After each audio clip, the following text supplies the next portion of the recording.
नमस्कार दोस्तों, स्वागत है आपका RB academy for civil service में। आज का जो टॉपिक है वो GS4 का है। मानवीय मूल्य, महान नेताओं, सुधारकों और प्रशासकों के जीवन तथा उनके उपदेशों से शिक्षा। दूसरा टॉपिक है पेपर 1 का आधुनिक भारतीय इतिहास से व्यक्तित्व। तीसरा टॉपिक है पेपर 5 से उत्तर प्रदेश के सुविख्यात स्वतंत्रता सेनानी एवं व्यक्तित्व। ठीक है, ये पूरा एक यूनिट हो गया, एक टॉपिक हो गया, और ये जो है पूरा एक टॉपिक हो गया, और एक टॉपिक से कहीं ज़्यादा ही है ये। ओवरऑल क्या है कि ये जो चीज़ है ये ऐसा डराता है, फियर लाता है थोड़ा सा। अगर मार्केट में बहुत सारी चीज़ें हैं जैसे, तो नए नए विचारक हैं, बहुत सारे विचारक हैं, आप किसको किसको ध्यान दोगे? ये कई सारे विचारक हैं, इनके अलावा भी कुछ विचारक हैं, इसमें कई सारे स्वतंत्रता सेनानी हैं। ठीक है, जैसे यहाँ लिखा हुआ है स्वतंत्रता सेनानी, इनके बारे में कई सारे स्वतंत्रता सेनानी हैं। तो सबके बारे में अलग अलग से कितना पढ़ लोगे, फिर कितना ही आपको ये कंफर्म रहेगा कि यहाँ से आएगा ही आएगा, इस बात की श्योरिटी भी नहीं है। तो ये आप इसको समझो, और ये मतलब 1, 4, 5 ये वाली इंटरलिंकिंग ना, ये और हाई लेवल की है कि आप जब ये समझ जाओ कि हम इसको इससे कैसे मिला लें, इसको इससे कैसे मिला लें, इसको इससे कैसे मिला लें, इससे कैसे मिला लें, और ये पूरा चीज आपको जो है वो एक पेज में कंप्लीट करेंगे। कैसे, वो हम देखेंगे। ये जो वीडियो है ना, इसको बस ये समझिए कि आपका थोड़ा सा माइंड को ओपन करने के लिए है, कि आप समझ पाओ कि आप कैसे कर सकते हो। आपका वो क्वेश्चन जो है वो छूटेगा नहीं, इतनी गारंटी है। और आपको 10% भी फायदा हो तो मुझे बताना। चलिए स्टार्ट करते हैं। तो पहले तो आप यही समझ लो कि जैसे महान व्यक्ति है, जैसे एथिक्स है, हम तीनों को एक साथ लेके चलेंगे। जैसे महान व्यक्ति हो गए, महान नेता हो गए, विचारक हो गए, तो कुछ ना कुछ उनके लक्षण होते होंगे, है ना? कुछ ना कुछ तो लक्षण होता ही होगा उसमें। तो कुछ कॉमन लक्षण क्या देख सकते हैं, देखिए यहाँ पे लिख दिया है मैंने। कुछ कॉमन लक्षण हम ये देख सकते हैं कि जैसे कि वो जाति, धर्म, संपत्ति आदि के आधार पर राजनीति नहीं करते हैं। ठीक है, उनके लिए सभी व्यक्ति समान होते हैं। सबका साथ, सबका विकास की अवधारणा में न केवल विश्वास करते हैं बल्कि उसको साकारित भी करते हैं। जनता के प्रति जवाबदेह होते हैं, जो कहते हैं वो करते हैं। समाज में बदलाव का संकल्प लेते हैं, उसको व्यवहारिक रूप भी देते हैं। तो ऐसे कई सारे लक्षण जो सभी महान व्यक्तियों में है। ठीक है, तभी वो महान भी है। जन सहभागिता, जन भागीदारी, इसमें विश्वास करे, ना कि केंद्रीकृत सत्ता पर विश्वास करे। तो इस तरह से देखेंगे कि ये महान व्यक्ति कुछ लक्षण होता है। अब हम करेंगे एक कॉमन फैक्टर। आपसे कोई भी, अब यहाँ पे देखिए यही सीखने वाली चीज है। कोई भी विचारक पूछे जाएगा, कोई भी महान नेता पूछा जाएगा, या कोई स्वतंत्रता सेनानी पूछा जाएगा, जहां ये फिट बैठेगा आपको ये करना है। अब मैं इसका यूज कैसे बता रहा हूँ, देखिए पहली बार तो है कि आप इसको इत्मीनान से सुनिए। सेकंड टाइम पे आप एक पेन लेकर बैठिएगा, पेज लेकर के, और फिर उसमें कोरिलेट कर लीजिएगा। तो पहला जैसे है कि मान लीजिए जीवन सदैव उद्देश्यपूर्ण। ठीक है, तो महापुरुषों का जो जीवन होता है ना, वो सदैव उद्देश्यपूर्ण होता है। वो मानव कल्याण को सर्वोपरि मानते हैं। यह बात उन पर भी लागू होती है। किन पर? जिसके बारे में पूछा जाए।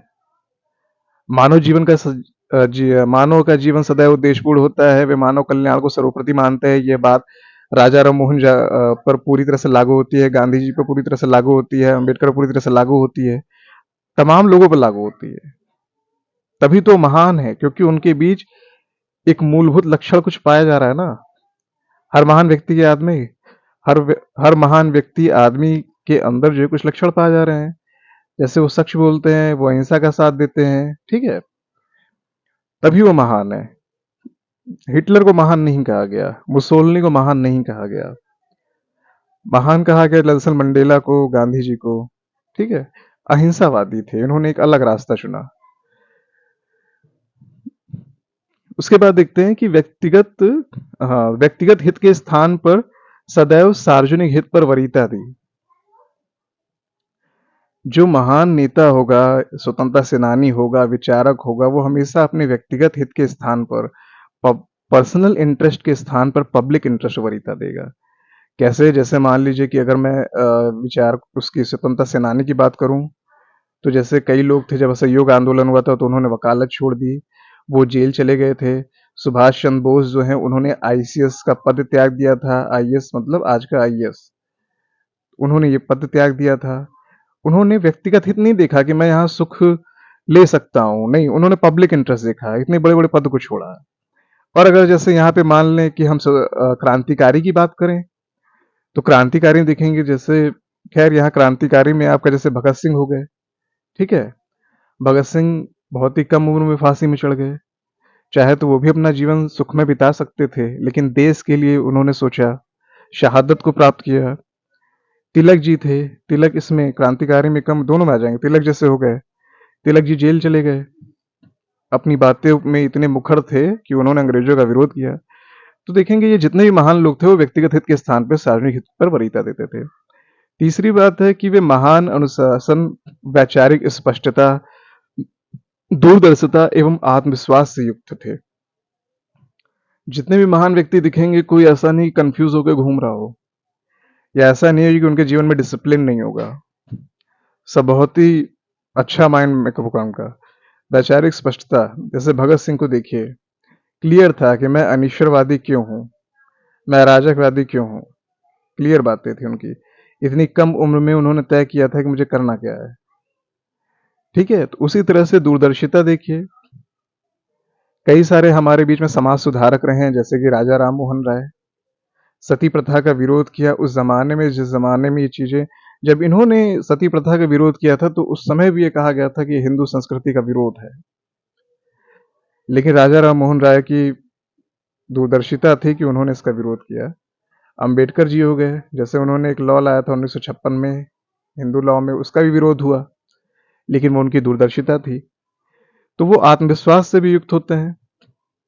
जैसे गांधी जी को देख लीजिए, जब वो राउंड टेबल कॉन्फ्रेंस होता है, गोलमेज सम्मेलन में जब वो जाते हैं, सन पैलेस की सीढ़ियों पे चढ़ते हैं, तो उनका कॉन्फिडेंस देख लीजिए। एक पुतला का आदमी जो है और सिर्फ नॉर्मल से कपड़े करके चढ़ रहा है वहां पे, आत्मविश्वास। ये सारी चीजें कॉमन होती है। कुछ भी पूछेगा तो आप ये लिखेंगे, क्वेश्चन आपका खाली नहीं जाएगा कि यार ये तो इनके बारे में पूछ लिया, इनके बारे में तो मैंने पढ़ा ही नहीं था, ठीक है। तो ये सारी चीजें होगा, कभी ये नहीं आएगा कि वो मक्कार थे, वो झूठे थे, वो फकीर थे, वो गरीब थे, वो तमाम जो भी बातें आएगा, वो नहीं। उसमें सारी चीजें आपको अच्छी डालनी होगी, ये वो अच्छे थे इसलिए अच्छा है। नेक्स्ट देखते हैं, उन्होंने देशवासियों के हृदय में प्रेम व समर्पण का भाव जागृत किया, जिससे प्रेरित होकर अनेकों ने अपने जीवन को देश के लिए समर्पित कर दिया, ठीक है। तो ये चीज देखिए, चाहे वो आपके गांधी जी हों, चाहे नेहरू हों, चाहे आजाद हों, चाहे भगत सिंह हो, इनको देख करके बहुत से लोगों ने देश से प्रेम करना सीखा। इनके समर्पण भाव को देख करके लोगों के अंदर समर्पण की भावना आई कि अगर ये कर सकते हैं तो हम तो इनके पीछे पीछे चल ही सकते हैं ना। नेक्स्ट है, उन्होंने अपने प्रयासों से देशवासियों के जीवन स्तर को ऊपर उठाया, ठीक है। किसके स्तर को ऊपर उठाया? देशवासियों के जीवन स्तर को ऊपर उठाया। वे बदलाव के संकल्प साकार, ठीक है। वे क्या थे कि वे व्यक्तिगत जीवन में, सॉरी एक सेकंड, वो जो थे उन्होंने समाज में बदलाव का संकल्प लिया और उसे जो है साकारित भी किया। इन्होंने समाज में जो भी था उस समय चल रहा था उसमें बदलाव का संकल्प लिया, उसे साकारित भी किया। जैसे कि सारे स्वतंत्रता सेनानी थे, क्रांतिकारी थे, सब में आएगा कि उन्होंने कुछ ना कुछ संकल्प लिया था। ऐसे ही वो घर त्याग करके नहीं जा रहे थे, उन्होंने त्याग किया था और उसको साकारित भी किया था। और उसके बाद देखेंगे जैसे कि एक पॉइंट और है कि उन्होंने व्यक्तिगत जीवन के साथ साथ सार्वजनिक जीवन में भी नैतिकता के पक्षधर थे, ठीक है। व्यक्तिगत जीवन में तो नैतिक था ही उनके, लेकिन सार्वजनिक जीवन में भी उसका नैतिकता था, उनके नैतिकता था। जैसे अगर गांधी जी के बारे में बताऊं तो एक बार विजयवाड़ा अधिवेशन हुआ था। विजयवाड़ा अधिवेशन हुआ था शायद 1921 में हुआ था। गांधी जी जो है, असहयोग आंदोलन का टाइम चल रहा था, तो गांधी जी ने कहा कि सभी लोग जो है वो खादी पहने, अंग्रेजों का ना पहने, यहाँ का खादी पहने। तो गांधी से एक किसान था वहां से खड़ा हुआ और उन्होंने कहा कि गांधी खादी बहुत महंगी है। तो गांधी जी ने उनको सलाह दी कि कम कपड़े पहनिए और साथ ही ये कहा कि मैं भी आजीवन जो है उतना ही कपड़ा पहनूंगा जितना जीवन निर्वाह के लिए आवश्यक होता है। तो उनकी कथनी और करनी में अंतर नहीं था। जैसे वो व्यक्तिगत रूप से नैतिक थे, वैसे सार्वजनिक रूप में भी नैतिकता था उनका। ठीक है, समाज को उन्होंने एक नई दिशा दी, अपने विचारों और कार्यों से उन्होंने समाज को नई दिशा दी। जैसे अगर हम यहाँ पे बात करें उनकी ये क्या दिशा दी, मान लीजिए गांधी सबसे इंपॉर्टेंट, देखिए गांधी है सबसे ज्यादा, अगर पूछा गया है पीएसएस हो यूपीएससी हो गांधी, तो सबसे ज्यादा आपको ये जानना है, इसलिए हर एग्जाम्पल वो सेट हो जा रहा है। तो नई नई दिशा क्या दी, जैसे कि असहयोग दे दिया कि भाई अंग्रेजों के साथ असहयोग करो, सविनय अवज्ञा, हम आपके अवज्ञा करेंगे लेकिन सविनय रूप से। स्वराज शब्द दिया, जैसे तिलक ने कहा स्वराज, और जैसे घोषित किया गया किसी अधिवेशन में। उसी तरह से जैसे नौरोजी ने बताया पॉवर्टी एंड ब्रिटिश रूल के थ्रू कि भारत में कहाँ से पैसा जा रहा है। ठीक है, महान व्यक्तियों की बात करें, जैसे कि जो फिलोसफर टाइप में है, एथिक्स में, तो हम क्या कह सकते हैं, जैसे मान लीजिए कि वो सादा जीवन उच्च जीवन की बात करते थे। विवेकानंद हो गए, अरविंदो हो गए, टैगोर हो गए, गांधी हो, गांधी दोनों में आएंगे, गांधी इधर भी आएंगे, और गांधी दोनों जगह बहुत फेवरेट है। उसके बाद प्रकृति प्रेम की बात कही, आत्मसंतोष की बात कही। ठीक है, अंतर व्यक्ति को, अंतर मन को शुद्ध करने की बात कहेगी। तो सब नई दिशा दी, हर जगह फिट हो जाएगा ना ये लाइन, देखो कितना इंपॉर्टेंट है, एक लाइन हुआ सब जगह फिट। अगला है समानुभूति, सहिष्णुता और करुणा का भाव। मतलब उनके हृदय में, किसके, जिस लीडर के बारे में हम लिख रहे हो या जिस विचारक के बारे में हम लिख रहे हो, कि उनके हृदय में कमजोर वर्गों के प्रति समानुभूति, सहिष्णुता और करुणा का भाव था। ठीक है, समानुभूति होता है एम्पैथी, जैसे कि मान लीजिए किसी व्यक्ति को देखकर आपको दया आती है, तो दया का विचार उत्पन्न होता है, आप सोचते हैं कि मैं कुछ कर सकता हूं और आप चल देते हैं। लेकिन समानुभूति होगा कि आप उसके लिए कुछ करते भी। सिंपैथी से ये अलग है, ये एम्पैथी, इसमें व्यक्ति कार्यान्वयन करता है, उस क्रिया को भी करता है। आपको किसी को देख के दया आती है तो आप ये सोचते हो कि मैं उसके लिए भी और कुछ करूं, और करते भी हो, तो ये समानुभूति हो गई। सहिष्णुता, कभी ये हिंदू मुस्लिम अन्य धर्म इन सब की बातें नहीं करेंगे, वो एकता की बात करेंगे। जितने महान विचारक होंगे, जितने महान दार्शनिक होंगे, जितने सेनानी होंगे, करुणा का भाव रहता था उनका, द्रवित हो जाते थे ऐसी कोई घटना देखते थे तो। उसके बाद है जातिगत व सांप्रदायिक भेदभाव के बजाय सौहार्द। उन्होंने जो है जातिगत मतलब लीडर की हम बात कर रहे हैं, उन्होंने जातिगत व सांप्रदायिक भेदभाव बुलाकर संपूर्ण इकाई के रूप में लक्ष्य प्राप्ति हेतु आपस में मिलकर कार्य करने के लिए प्रेरित किया, जितने भी होंगे सब। ये रहेंगे, ये हिंदू मुस्लिम एकता की बात, हिंदू मुस्लिम एकता की बात कहेंगे, जैसे कि मौलाना आजाद हो गए, जैसे कि आपके गांधी जी हो गए, जितने फिलोसफर आपको दिखेंगे सबके अंदर ये क्वालिटी रहेगी, आप यूज कर सकते हैं, जिसके बारे में पूछे ये सब यूज होगा। महिलाओं की भागीदारी के प्रबल समर्थक थे, बिल्कुल थे। सुभाष चंद्र बोस जी की बात करें तो उन्होंने जो है लक्ष्मीबाई रेजिमेंट बनाया रखा था। नेहरू जी ने जो है रानी गौडल्यू को रानी की उपाधि दी थी। उसके बाद अगर स्वदेशी आंदोलन में महिलाओं ने भाग लिया था, राखी बांधी थी एक दूसरे को।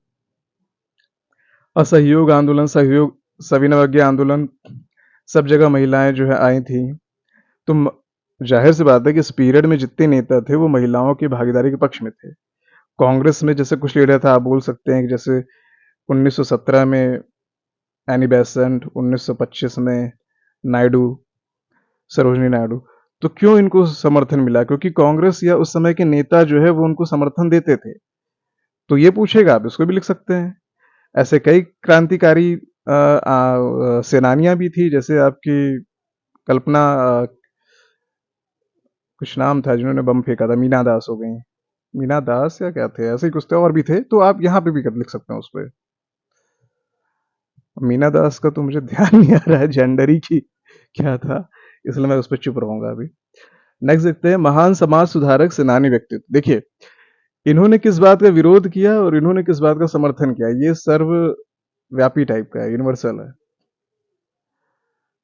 अब यहाँ पे देखने वाली क्या चीज है, तत्कालीन समाज में प्रचलित विभिन्न प्रकार के अंधविश्वासों एवं कुरीतियों का विरोध किया। लिख सकते हैं किसी के भी इंट्रो में, कैसे, जैसे कि अच्छा, मुझे सोचना पड़ता है, तो आप चाहे तो स्पीड बढ़ा सकते हैं यूट्यूब की, क्योंकि मेरे पास वो होता नहीं, मुझे बोलना पड़ता है। जैसे कि मान लीजिए, गांधी जी न केवल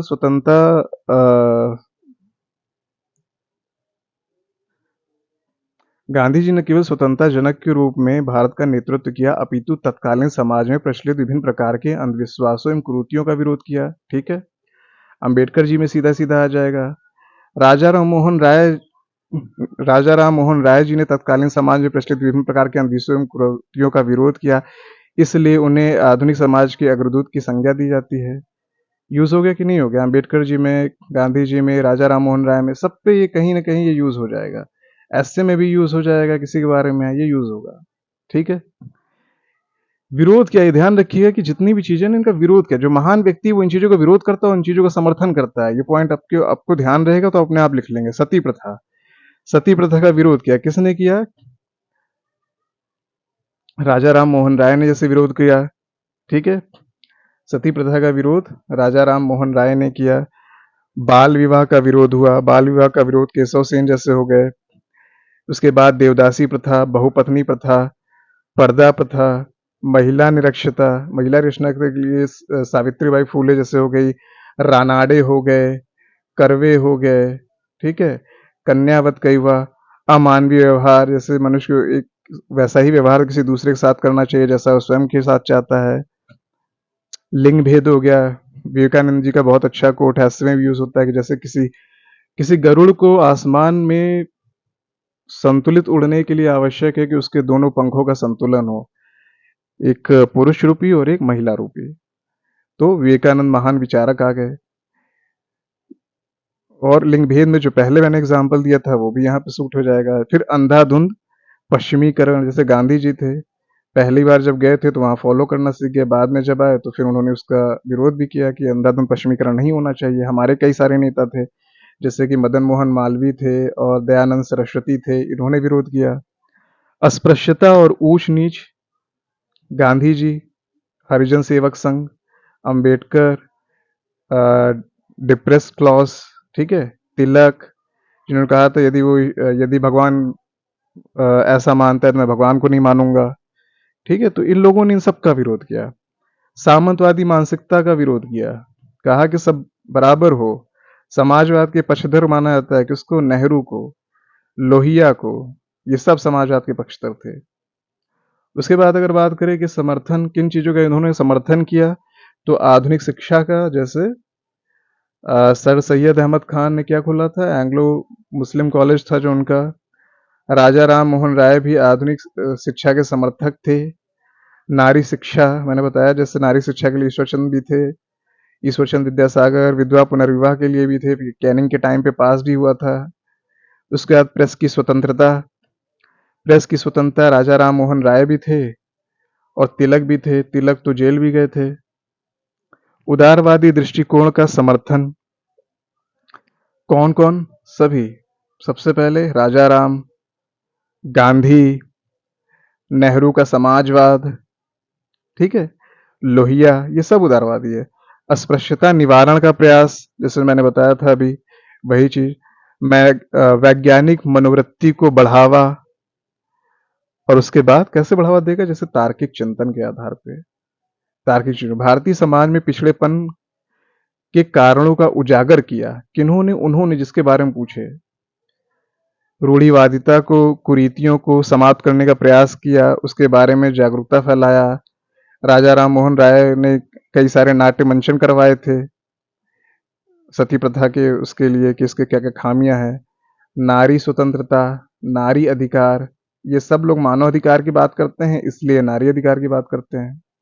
व्यक्तित्व का पूर्ण विकास, व्यक्तित्व का कैसा विकास होना चाहिए? पूर्ण विकास।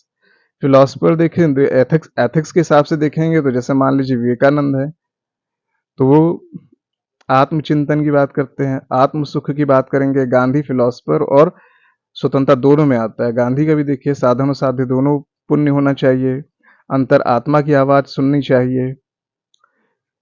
वर्तमान में क्या देखेंगे, एनईपी जो है, इसका भी जोर है कि मूल्यों को बढ़ावा दिया जाए, रोजगार परक शिक्षा पे बढ़ावा दिया जाए। व्यक्तित्व के पूर्ण विकास की बात एनईपी भी कर रहा है। ठीक है। आधुनिकीकरण, नेहरू, नेहरू मानते थे आधुनिकीकरण हो, हमारी पंचवर्षीय योजना में भी आया। प्रकृति प्रेम को बढ़ावा, एक बेहतरीन एग्जाम्पल है गांधी जी का। जैसे गांधी जी कहते हैं कि इस प्रकृति के पास सभी व्यक्तियों को देने के लिए संसाधन है, लेकिन किसी एक व्यक्ति को लालच को पूरा करने के लिए उसके पास संसाधन नहीं है। प्रकृति प्रेम हो गया। एथिक्स में भी यूज हो रहा है, वहां भी यूज हो रहा है, जिसके बारे में पूछा जा रहा है वहां पे आप यूज कर सकते हैं। भारत के आध्यात्मिक संस्कृति को पश्चिम के आधुनिक तत्वों से समन्वय का प्रयास। ठीक है, ये पॉइंट अगर समझना चाहते हैं तो मैं अभी समझा देता हूँ। अच्छा, पहले ये कंप्लीट करने लास्ट है। इन्होंने देश की एकता और स्वतंत्रता के लिए समाज सुधार को पूर्व शर्त के रूप में स्वीकार किया। किसी के बारे में पूछे, कंक्लूजन हो सकता है, एंडिंग पॉइंट हो सकता है। इन्होंने जिसके बारे में पूछा गया, देश की एकता और स्वतंत्रता के लिए समाज सुधार को पूर्व शर्त के रूप में स्वीकार किया। कोई भी पूछे, कितने सारे विचारक हो गए ना आपके, आपके कितने विचारक हैं, जैसे गांधी जी, अम्बेडकर है, राजा राम मोहन राय हैं, लोहिया है, कई सारे, इतने सारे होंगे कि आप सोचोगे मैं कोई ये पढ़ा हो, मैंने वो नहीं पढ़ा, लेकिन नहीं, आप इस टूल्स के माध्यम से सॉल्व कर सकते हैं। चलो अच्छा, इसको बता देते हैं। बोले तो जैसे क्या था, भारत के आध्यात्मिक संस्कृति को पश्चिम के आधुनिक तत्वों से समन्वय का प्रयास। देखिए है क्या ना कि जैसे समन्वय करता है ना, तो जो पूर्व का समाज है, पूर्व मतलब एशियन या वेस्ट के इधर वाला, यहाँ पे फिलहाल हम अपने इंडिया को ही ले रहे हैं अपने आप, चूंकि हमें समझना है इसे। पश्चिम यानी कि जो वेस्टर्न कंट्री ने, ठीक है, पश्चिम हो गया आपका जो वेस्टर्न कंट्रीज है। तो हमारे पूर्व में क्या रहा है, दो चीजें रही हैं। एक रूढ़िवादिता रही है जिसमें कि कुरीतियां हो गई, अंधविश्वास हो गया, कर्म कांड हो गया। और अगर इसी का एक उन्नत पक्ष देखा जाए, जैसे रूढ़िवादी पक्ष हो गया और ये उसका उन्नत पक्ष हो गया, तो हमारा उन्नत पक्ष देखेंगे तो क्या हो जाएगा, आध्यात्मिक संपदा। ठीक है, उसके बाद क्या होगा, आत्मिक संपदा। वसुधैव कुटुंबकम, सर्वे भवंतु सुखिनः, ये हमारे यहाँ का थॉट है। पश्चिम का थॉट देखेंगे तो क्या देखेंगे, भोगवादी पक्ष है वहां पर। भोगवादी पक्ष है मतलब कि वहां भौतिकवादी कल्चर है, हिप्पो कल्चर है, खाओ पियो मौज उड़ाओ चीयर्स करो। ठीक है, वहां का ये चीज है। वैज्ञानिक पक्ष देखेंगे वहां का, जो अच्छा चीज है, जैसे कि वैज्ञानिक दृष्टिकोण है, लिंग समानता की बात करते हैं, लोकतांत्रिक मूल्य, जैसे फ्रांस की क्रांति वहीं से पूरे यूरोप में आया, यूरोप से कह सकते हैं इंडिया में आया। उसके बाद मानव की गरिमा, ये सारी चीजें हैं। तो यहाँ का जो उन्नत पक्ष हो गया और यहाँ का जो वैज्ञानिक पक्ष हो गया, इनको मिला के समन्वयकर्ता का काम किया है। किन्होंने किया है, विवेकानंद। विवेकानंद बहुत बड़े तार्किक थे। गांधी,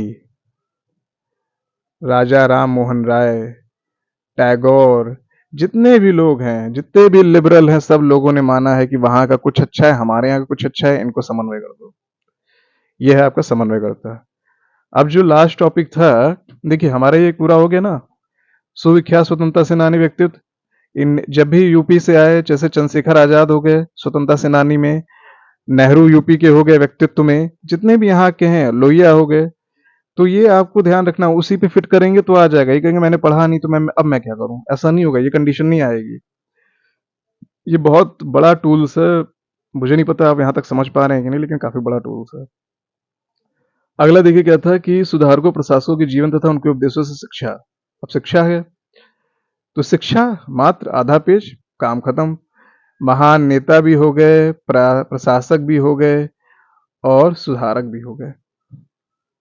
महान नेता से हमें क्या शिक्षा मिलती है कि निस्वार्थता की मौजूदगी हो, न्याय के प्रति प्रेम व लगाव हो। ठीक है, एक सेकंड, आप लोग तो मोबाइल में देख रहे होगे। मानवता के प्रति सम्मान की भावना हो, अहिंसा व शांति के प्रति आस्था, सहानुभूति व समानुभूति, सत्य व कर्तव्यनिष्ठा। ये मैं ऐसे से बता दे रहा हूं, अभी जो मैंने ऊपर एग्जाम्पल बताए हैं उसी एग्जाम्पल को आप फॉलो कर लीजिएगा, सेम चीज से हो जाएगा। निस्वार्थता की मौजूदगी मतलब कि व्यक्तिगत हित के बजाय सार्वजनिक हित को वरीयता दिया उन्होंने। ठीक है, न्याय के प्रति प्रेम व लगाव, जो जिस रूल पे वो चलते थे उनका लगाव जो था वो न्याय के प्रति था, अन्याय के लिए वो साथ नहीं खड़े होते थे, न्याय के लिए। मानवता के प्रति सम्मान और भावना है, इसीलिए ह्यूमन राइट्स की चीजें हो गई, महिला समर्थन की बात हो गई, अहिंसा व शांति के प्रति आस्था। अब चाहे ये महान विचारक में आ जाए, चाहे आपके लीडर्स गांधी में आ जाए, असहयोग आंदोलन सविनय अवज्ञा, ये सब उसमें आ जाएगा। ठीक है। सहानुभूति व समानुभूति, ये है आपका सिंपैथी, ये है आपका इम्पैथी। सत्य व कर्तव्य निष्ठा, इस पे कभी आराम से अलग से वीडियो बना देंगे समानुभूति पर, उस पर, क्योंकि ये इंपॉर्टेंट है, अलग से ही पूछता है। प्रशासकों से हमें क्या शिक्षा मिलती है? जो सिलेबस में दे रखा है ना, उसी को रट डालो, तभी काम आता है। एथिक्स का सिलेबस और रटना चाहिए। सत्यनिष्ठा हो गया, निष्पक्षता हो गया, अनुशासन का समर्थन हो गया, कानून के प्रति सम्मान व सामाजिक समानता हो गया, साहस हो गया, कर्तव्यपरायणता हो गया, नैतिक जवाबदेही हो गई। नोलन कमेटी लिख दीजिए कि नोलन कमेटी ने क्या बताया था। 1985 में जो आई थी नोलन कमेटी ने कहा था कि क्या होना चाहिए। याद करने के तो कुछ तरीका बता दे रहे हैं। ये है ना, स्कूल और एआई, सी काट दो, बचा क्या, एसएचए, सेल्फलेसनेस, निस्वार्थ होके रहना। ठीक है। हॉनेस्टी, ओपननेस, ऑब्जेक्टिविटी, इंटीग्रिटी, और आपका क्या था इससे, ये इंटीग्रिटी हो गया, इसे क्या था, इसे भी ध्यान नहीं आ रहा है। चलिए जो भी, ये आपका कमिटी का हो गया। तो ये चीजें जो उसमें नहीं लिखी उसको यहाँ से ऐड कर सकते हैं। सुधारकों से हमें क्या क्या शिक्षा मिलती है? सुधारकों से हमें जो शिक्षा मिलती है, जैसे कि आत्मसंतोष। ठीक है। जितने भी सुधारक रहेंगे होंगे उनको अब जीवन से आप देख रहे होंगे बहुत ही शांत मन के होंगे। आत्मसंतोष, करुणा व स्नेह, सभी से प्रेम करना, तर्क व अन्वेषण के सहारे सत्य की खोज। ऐसा नहीं कि पहले से जो रूढ़िवादिता, जो कुरीतियां चल रही हैं, उनका जो विरोध किया है वो उन्होंने तर्क के सहारे किया, अन्वेषण के सहारे किया। उन्होंने सोचा कि ऐसा करने से ऐसा क्यों हो सकता है, पति के मरने पर अगर कोई महिला जान दे रही है तो क्यों दे रही है और उससे क्या फायदा हो रहा है। तो तर्क किया उन्होंने। मानवतावाद, व्यक्ति की गरिमा को महत्व, मानवता के प्रति आदर, सामाजिक समरसता के लिए सामाजिक समानता को प्रोत्साहन आदि। ठीक है। तो ये चीजें हो गई आपकी कंप्लीट, ये चीजें हो गई, कंप्लीट हो गई हैं। और आई होप आपको मतलब ये समझ में आया होगा। और टेलीग्राम ग्रुप है, अगर आप ज्वाइन करना चाहें तो कर सकते हैं। सेम चैनल के नाम पर है, RV academy for civil service, description पे दिया हुआ है। वहाँ पर मेंस टेस्ट सीरीज चल रही है, और उसके अलावा कुछ नोट्स हैं जो आपको प्रोवाइड हो सकते हैं, जिसमें कि आपका हिंदी है, एस्से है। ये 300 मार्क्स के हैं। मेरे हिंदी में 150 में से 104 मार्क्स आए थे, जबकि कोई खास बहुत ऐसा नहीं था। तो वो मैं बता दूंगा कि आप और अच्छे ला सकते हैं। एस्से के कुछ कोट्स हैं, प्लस आपको निबंध का चीजें दिया जाएगा, मैटर। नोट्स में जो आपका मेंस है उसमें आपका पेपर 4 हो गया, 5 हो गया, 6 हो गया, और एक टेस्ट सीरीज है जो ओवरऑल है। अगर आप देखना चाहते हैं टेलीग्राम पे आ सकते हैं, वहां संपर्क कर सकते हैं। उम्मीद है आपको ये समझ में आया होगा। और यकीन मानिए, मैं समझ सकता हूँ कि ये बहुत बड़ी चीज़ थी। मुझे नहीं पता कि आपको इसकी वैल्यू पता चल रही है कि नहीं, लेकिन बहुत टफ चीज़ था। महान समाज सुधार, क्योंकि डिपेंड से क्वेश्चन आता है कि बताओ राजा राम मोहन राय, गांधी जी, अब क्या है, आप कुछ भी है आप कर लोगे। Okay, thank you very much.